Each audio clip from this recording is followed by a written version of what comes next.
I got the sense that Keir Starmer was having a bit of fun at Prime Minister's questions when he very kindly offered to, be the help that Rishi Sunak needed. Well, I don't know if it's about sort of having fun. Actually, I think it's about doing the right thing in the national interest, which is why Keir has said that Labour would lend its support to a deal so that we can get something over the line that's in the national interest. I think Keir's really right to offer that support, and Labour's right to offer that support. It seems at the moment that Rishi Sunak seems to be scared of his own backbenchers, and that's stopping progress from being made. It's not just being scared of his own backbenchers, though, is it? It's also taking into consideration the views of the DUP, people like Sir Geoffrey Donaldson, who are genuinely concerned about what it means for the future of the union. Yeah, I think we've been having these conversations now for the past 5 or 6 years in Parliament. We promised an oven-ready Brexit deal by Boris Johnson. It's clear that that wasn't the case. It was clear at the time that that wasn't the case, and now we're continuing to have these arguments.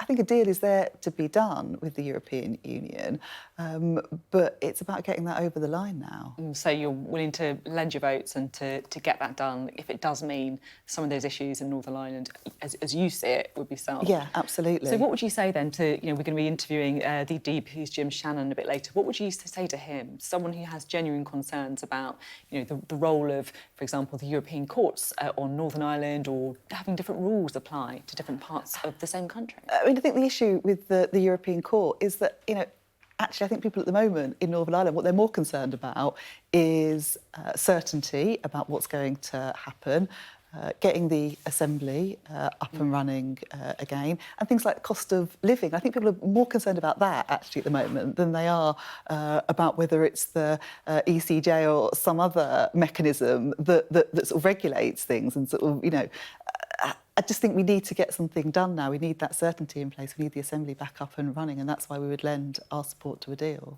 I'm keen to talk as well about Shamima Begum, the girl, of course, who was 15 years old when she left the UK to join Islamic State. Today, she had her appeal, she lost her appeal to return to the UK to be allowed to be a British citizen again. Was that the right decision? I'll start by saying that it was a really, really troubling case. She went there at 15. It sounds like she was radicalised here. The judge made some comments in his judgment today about, the fact that there may have been child sexual exploitation. It is really deeply worrying, but there are also national security concerns, and that has to be the absolute priority. The hearing was a private hearing because of those national security concerns, so we don't know everything, all of the evidence that was presented at that hearing. I've got the confidence, though, in the British justice system about making the right decisions on these things, and we have to respect the decision that the court made today in light of those very serious national security concerns. I guess what some would say is, the issues that you have, the concerns about her being a child when it happened. Was she groomed? Was there sexual exploitation? Others would also say, even if they were less sympathetic to her, that, look, this is also our problem. If she committed a crime, she should return to the UK and be tried, have a fair trial, go to prison if necessary, rather than being left stateless. I mean, that's not what the court held today. And as I say, I think there are these concerns about national security, and there are things that were heard in court that we don't know about because it was done behind closed doors. And I think that national security issue does need to be the priority. But look, Labour has been calling for a long time for there to be an investigation into those trafficking elements, the potential trafficking elements, and how she came to be radicalised in the first place, not just for her case, but to make sure things like this don't happen again. So we have been calling for that as well. I want to talk to you a little bit now with your shadow ministerial hat on. Labour's been doing an awful lot about crime this week. There's been a lot as well of a focus on violence against women and girls in light of people's faith in the Metropolitan Police as well. If you are a woman who has experienced sexual crime, why should you trust the Met Police? I think actually confidence in the Metropolitan Police amongst women is at an all-time low. We had the shocking case of David Carrick, Wayne Couzens as well, and confidence is really, really low in the police. And I think that the new Met Police Commissioner has got a huge amount of work to do to restore trust and confidence of women in London and their faith in police.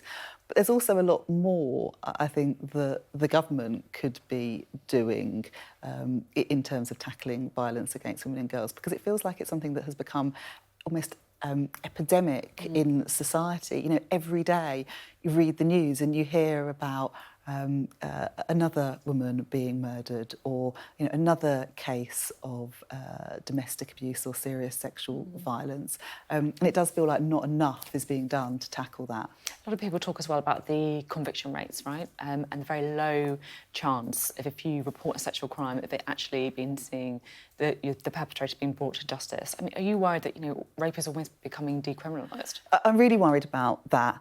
Something like 1.6% of reported rapes result in a charge or a summons. So it's incredibly low numbers. There's also then a big issue about how long it's taking cases to get to court. So the average wait for rape victims waiting for their case to get to court has gone up to 3 years. 3 years when someone's life is on hold, where they're suffering trauma, they've got it hanging over them. And actually the dropout rate is really high for rape cases because of that, because people want to move on with their lives. And women tell me that they don't feel supported by the system. They often feel like it's working against them rather than for them. The final question that I've got for you, I normally hate these kind of anecdotal things, but I actually got chatting to this guy a couple of weeks ago, and what he said to me really stayed with me. He was like, look, we're talking rightly all the time about women and girls and the Met Police, but what we're not talking about enough is race. And he said that we should be talking much more about how black men in particular are treated by the police, and his own community's distrust of the Met Police. And I thought, actually, he's got a really good point. Do you feel that it's something that, around the Black Lives Matter protests, we talked about an awful lot, and now it's almost dropped off the agenda, and it's something that we do still need to be really considerate about? I think it's a really, really important issue, and actually young black men are disproportionately represented in the criminal justice system, and very often that's because they're more likely to be stopped and searched than white young men, for example.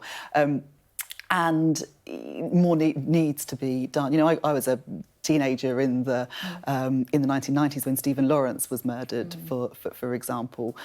So I know that distrust firsthand. I know from my own constituency some of the distrust that there is in the police. There is some work that's been going on to try and solve some of the issues, but I feel the pace of change is not fast enough. What do you think could happen then? Well, I mean, one of the things that Labour wants to do is introduce a Race Equalities Act to look at all of these issues and some of the sort of structural issues in society, which means that race is still a big issue. OK, thank you very much. Great to have you on the programme. First time we've had you here.